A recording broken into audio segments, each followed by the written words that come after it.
সকালবেলা পাহাড়ি রাস্তায় পাহাড়ি স্বপ্ন নামের একটা বাস যাত্রী নিয়ে ঢাকার দিকে যাচ্ছিল। আজ অনেকদিন পর বাড়ি ফিরছি, পরিবার অপেক্ষা করছে, আর কিছুক্ষণ পরেই পৌঁছে যাব। কামাল তার স্ত্রী আয়েশা ও 2 সন্তানকে নিয়ে গ্রাম থেকে ঢাকায় ফিরছিল। আব্বা, পাহাড়টা কত সুন্দর। আমি জানালা সৃষ্টি খুব সুন্দর। হ্যাঁ মা, সাবধানে দেখো। বাসের ভিতর মজার পরিবেশ। বাচ্চা চাচা জোকস বলছিল। শোনো, এই বাস যদি পাহাড় থেকে পড়ে যায় তাহলে আমরা সবাই একসাথে উড়ে যাব, কেউ একা যাবে না। ড্রাইভার মতিন মিয়া গান গেয়ে সবাইকে হাসাচ্ছিলেন। চল বাস চল, পাহাড়ে উঠে নাচবো সবাই মিলে, আজকে কেউ দুঃখ করবে না। রিয়া গান গাইছিল, সবাই হাততালি দিচ্ছিল। আল্লাহ, আমাদের যাত্রা সুন্দর করো, আমরা তোমার উপর ভরসা করি। কামাল স্ত্রীকে ভবিষ্যতের স্বপ্নের কথা বলছিল। ঢাকায় গিয়ে নতুন বাসা ভাড়া নেব, তুমি আর চিন্তা করো না। আমরা সবাই মিলে সুন্দর করে থাকব। আয়েশা ছেলে মেয়েদের খাবার খাওয়াচ্ছিলেন। খেয়ে নাও বাবা, পাহাড়ি রাস্তায় খিদে পায়। আমরা সবাই মিলে ভালো থাকবো ইনশাল্লাহ। বাসটা পাহাড়ি রাস্তায় ঢুকলো। রাস্তা সরু ও ঘুরানো। সবাই সাবধানে বসে থাকুন, পাহাড়ি রাস্তা শুরু হয়েছে।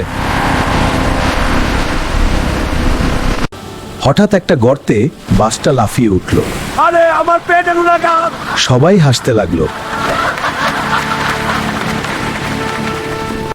রিয়া হাসতে হাসতে হাততালি দিচ্ছিল। চাচা, আরেকটুকু বলুন, আমরা সবাই হাসবো। ঠিক আছে রিয়া, শোনো তাহলে। এক গ্রামে ছিল এক চালাক শিয়াল। কামাল স্ত্রীকে তার ছোটবেলার গল্প শোনাচ্ছিল। আমি ছোটবেলায় এই পাহাড়ে অনেকবার এসেছি, তখন খুব মজা হতো। আজ আমাদের ছেলে মেয়েরাও দেখছে। আয়েশা স্বামীর কথা শুনে আবেগাপ্লুত হয়ে পড়লেন। তুমি যখন এসব গল্প বলো তখন আমার খুব ভালো লাগে। আমরা সবাই মিলে ভালো থাকবো। বাসটা কুয়াশায় ঢাকা সরু পাহাড়ি রাস্তায় ঢুকলো। সবাই দোয়া করুন, এখানে সাবধানতা লাগবে। আবার একটা গর্তে বাসটা লাফিয়ে উঠল। আরে এবার তো আমার মাথা ছাদে ঠেকে গেল।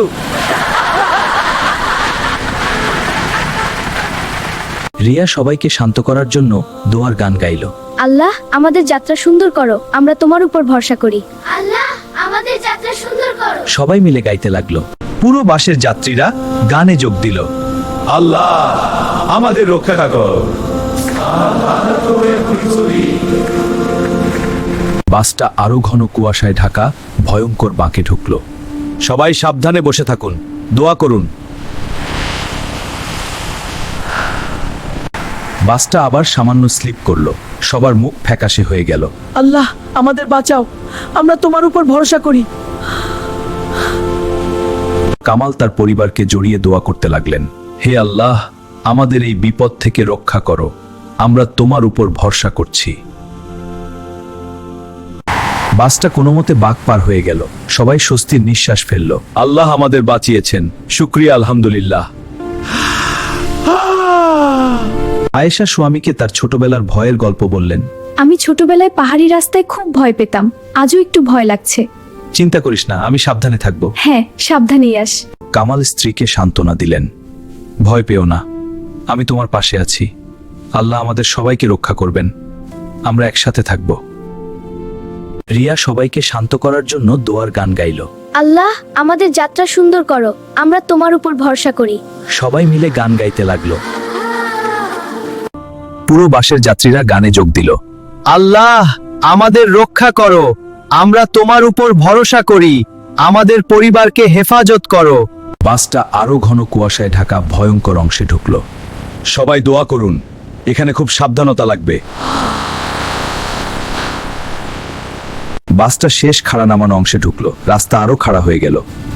সবাই সাবধানে বসে থাকুন, এখানে খুব সাবধানতা লাগবে। হঠাৎ ব্রেক কাজ করা বন্ধ হয়ে গেল। বাসটা দ্রুত নামতে লাগলো। ব্রেক নেই, আল্লাহ আমাদের বাঁচাও। বাসটা নিয়ন্ত্রণ হারিয়ে দ্রুত নামতে লাগলো। সবাই ভয় রক্ষা করো, আমরা তোমার পাশে আছি। সবাই জোরে দোয়া করতে লাগলো।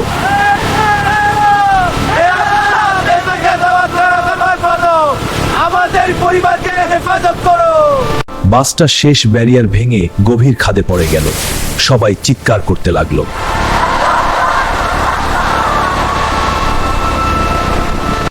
বাসটা গড়িয়ে নিচে পড়তে লাগলো। ভিতরে চিৎকার আর কান্না মিশে গেল। আল্লাহ, আমাদের উপর ভরসা করছি। ভিতরে পানি, ধুলো আর চিৎকার, সবাই ভয়ে কাঁদছিল। আল্লাহ, আমাদের রক্ষা করো, আমার ছেলেমেয়েদের বাঁচাও। বাসটা নিচে পড়ে থেমে গেল। চারদিকে ধ্বংসস্তূপ, অনেকে আহত হয়ে পড়ে রইল। আল্লাহ, আমাদের বাঁচাও, আমার পরিবারকে রক্ষা করো। কামাল তার আহত স্ত্রী ও সন্তানদের বের করার চেষ্টা করছিলেন। আয়েশা, রিয়া চোখ খোলো, আল্লাহ আমাদের বাঁচাও। যারা বেঁচে ছিলেন তারা আল্লাহর কাছে দোয়া করছিলেন। হে আল্লাহ, যারা চলে গেছে তাদেরকে জান্নাত দাও, আমাদেরকে সাবধানতা দান করো। কামাল নদীর দিকে তাকিয়েছিলেন, তার চোখে অসহ কষ্ট। আল্লাহ, আমার স্ত্রী কোথায়? আমার মেয়ের মা কোথায়? আমাকে শক্তি দাও। মৃতদের জন্য সবাই কুরআন তিলাওয়াত করে দোয়া করছিল। আল্লাহ, যারা চলে গেছে তাদেরকে জান্নাতুল ফেরদৌস দাও, তাদের পরিবারকে ধৈর্য দাও। আমিন। বাসটা নিচে পড়ে থেমে গেল। চারদিকে ধ্বংসস্তূপ, অনেকে আর ফিরে আসেনি। এই দুর্ঘটনা আমাদের শেখায় জীবন খুব অনিশ্চিত। হাসপাতালে কামাল তার আহত মেয়ের পাশে বসেছিলেন। আল্লাহ, আমার স্ত্রীকে ফিরিয়ে দাও, আমার মেয়ের মা কোথায়? আমি আর পারছি না। এই দুর্ঘটনায় অনেক পরিবার চিরকালের জন্য ভেঙে গেল। আল্লাহ আমাদের সবাইকে সাবধানতা ও ধৈর্য দান করুন। আমিন।